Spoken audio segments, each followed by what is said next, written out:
Morning, my dear students. Uh, Today I am going to explain the chapter We Are Not Afraid to Die If We All Are Together. So, some of the paragraphs I have explained, and after that, I am just going to explain. A few meters away, wave walker was near capsizing her mast almost horizontal. Till here, I think we had done. So then a wave hurled her urging upright, my lifeline jerked taut. I grabbed the guard rails and sailed through the air into wave walker main boom. Actually, the narrator is discussing about his misery, about his problem, about his disturbance when he is stuck uh, in a very dangerous situation. Subsequent waves tossed me round the deck like a rock doll, and he has also used so many technical terms about boat and ship and marines. My left ribs cracked, my mouth filled with blood and broken teeth.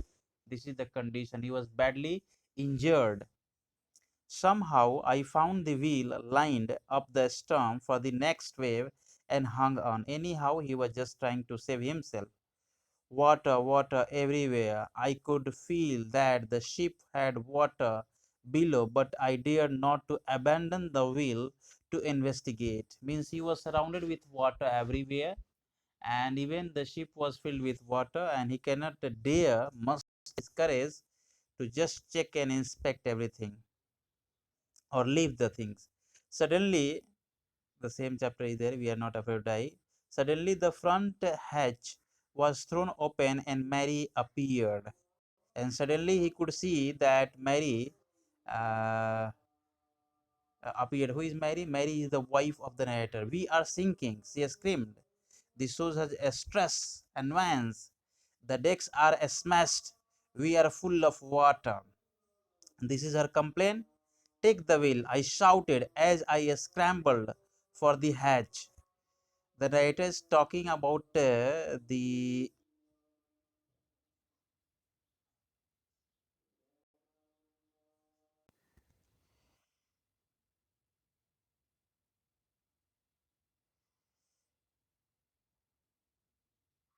now the narrator is talking to his wife and see what are the things he is telling.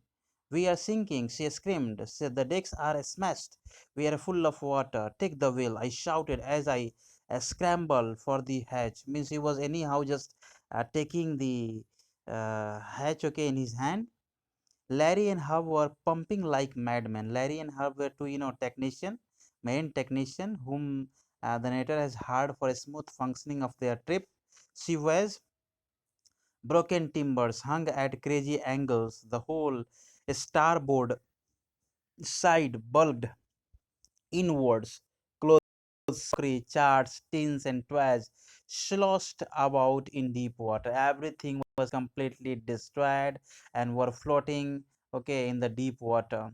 I half swam, half crawled in the children's cabin, and anyhow, while crawling, while just swimming, half the narrator reached in the children's cabin where the two children were sitting, the son and the daughter, Jonathan's and Suzanne. Are you all right? I asked. Yes, they answered from an upper bunk, but my head hurts a bit. She said, "Shoo, Suzanne," pointing to a big bump above her eyes. I had no time to worry about bumped heads. After finding a hammer, screws, and canvas, I struggled back on deck. Now the narrator was in very hurry in order to save his family members. See, when you are stuck in a problem and you are with your family, your responsibility, your expectation is very high. You try your best to give them, possible comfort. The same case is here with the narrator. With the starboard side based open, we were taking water with each wave that broke over us. But here we will have to learn the just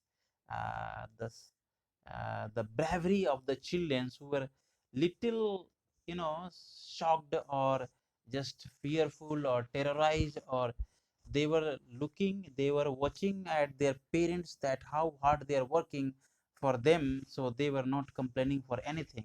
So this is the things that we will have to learn from this chapter, that be adventurous, be bold, and take risk. Okay, they were not terrorized at all. If I could not make some repairs, we would surely sink. Somehow, I managed to stretch canvas and secure waterproof hatch covers across the gaping holes. Some water continued to steam below, but most of it was now being deflected over the side. Actually, in these lines, he is talking about that if we will not just do the needful mending or just preparing, then what will happen? The whole boat will sink and all of you will die. So that's why he wanted to do needful mending in the boat so that it could be safe from sinking. So he was taking some material and just try to just uh, cover the gap from where the water was coming inside the boat. More problems arose when our hand pumps started to block. This was the problem. Up with the debris floating around the cabin, and the electric pump short circuited. Electricity supplied was short circuited. The water level rose threateningly. Back on deck, I found that our two spare hand pumps and been wretched overboard. These things were destroyed. They were completely in distress and in chaotic stage, along with the forestay sail, the jeep, the dinghies, and the main anchor. Then I remember another electric pump under the chart room floor. I connected it to an out pipe and was thankful to find that it worked. The night dragged on with an endless, bitterly cold routine. And now see, this is the condition, this is the hardship, this is the, they were stuck in a problem, and the wind were very chilly, it was very cold. So they were, in water, and even the condition was very uncomfortable. The night dragged on with an endless, bitterly cold routine of pumping, steering, and walking the radio. We were getting no replies to our mayday calls. Yes, very nice. These actually mayday calls are a kind of telephonic conversation, but in boat or in marines, they send some messages. Okay, uh, but neither they were getting any kind of message, nor they were able to send any kind of message for help. So these things shows that they were extremely in problem. Okay, which was not surprising in this remote corner of the world. Shu's head had swollen alarmingly. She had two enormous black eyes, and now she showed us a deep cut on her arm. Now Suzanne was badly. She was also hurt, injured. Okay, from the head and from the elbow also. When I asked why she had not made more of her injuries before, okay, this she replied, I didn't want to worry you when you were trying to save us all. This is actually the narrator has given so many explanation about the marines, equipments and ships and everything.